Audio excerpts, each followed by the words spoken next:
Steph, welcome to Ballymena United, assistant manager, along with Jim. First of all, give us your thoughts.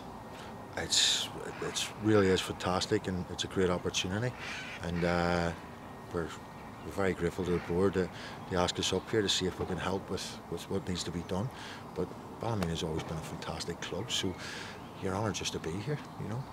And you've had a good look around showgrounds tonight. I'm sure you've been here a few times before, but what's it like getting in and around and just seeing where the sort of camp base is going to be for the next couple of years? Well, I was lucky because I'd had options to go into senior football many times, but I always liked working in the junior sort of end of things, and up here I took the Antrim team, and we won the Milk Cup up here 3 times before, and they said it would never be done.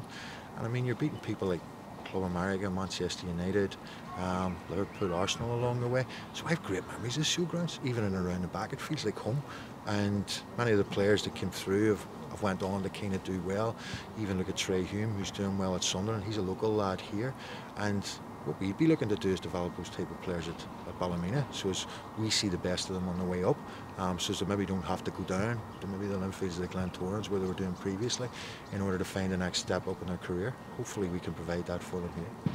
And you've mentioned it strongly, and Jim alluded to it well, just in terms of a long background in terms of coaching, working with young players, and is that something, as you say, you'll want to bring into this role as well? Absolutely, but again, I'll take my key from what Jim asked me to do. Ultimately, our job, I've always saw it, and my job always as a coach, is to get the very best that anyone's ever got out of the players that walk the line. It's as simple as that. In any session, in any game that they play every game to win, and that we get the very best of them. And that's all really you can ask for, because beyond that, a referee can kill you. You know, you can get injuries, you can get other factors, the weather, all these different things. But our job as coaching staff is to get the very best out of the players. And if they're local, it's even more of a bonus for us. And if they're young players have energy, they're fearless. And if we can give them that, then it gives us a better chance. You also have a long background in terms of scouting, and again, player identification is going to be key, and setting up a network around that. Again, you know, hopefully that'll bring something to the role as well. Well, one of the most important people that was on board with Jim and myself is one of my closest friends and a very close colleague in Cliff Ferguson. He's been 17 or 20 years at Liverpool. I've been 15 years at Liverpool. And whilst obviously we're not going to be competing with the same players as Liverpool, although today on the phone I did ask if we would take Conor Bradley on loan for 60 quid a week, but the guy said no, funny enough, because Klopp's going to play him. But yeah, we can tap into some of these players. I mean, you've got to remember even the likes of Ben Wiley, who was here on loan. Ben was at our development centre from he was 9 years of age to he was 13. And then when he left there, he played for me under County Antrim maybe 2 or 3 years later. And I say things, I know he's signed a good contract at Celtic, but say he needs someone who understands how he plays, who understands, you know, modern methods and things like that. And there would be no better place to come if he wanted to develop than Ballymena. And again, it's a local boy. People like, we should be getting, if Ben does come back to this country, which I hope he doesn't, I hope he's successful at Celtic, but if he does, people like Ballymena should be getting the best of him, you know. Yeah.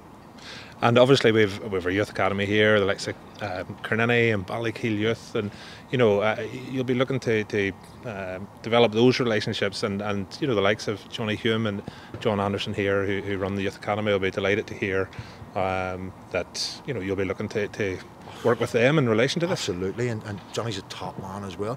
But if you want to sort of broaden that, the point that you made, one of the other things about that Jim had spoken to me about was getting just back in touch with the community as a whole, because you need to get these people on board up around here, because there's no more passionate, there's no more loyal than Ballymena people, especially with their football club. So that's one thing that we would be looking to do, is trying to maybe a few of those people that along the years maybe felt to yourself, I'll go to B&Q on a Saturday. We want them here.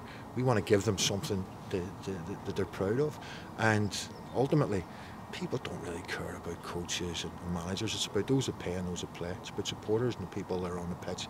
So really, I'd be glad if people don't know my name and Jim's name. We just want them to know the names of the players, and we want the supporters to be happy. So yes, we'll be trying our very best to support the youth system and certainly local people, but 100%, you want everybody here from Ballymena to be proud of their football club, and we're there for them more than anybody, and that's the key.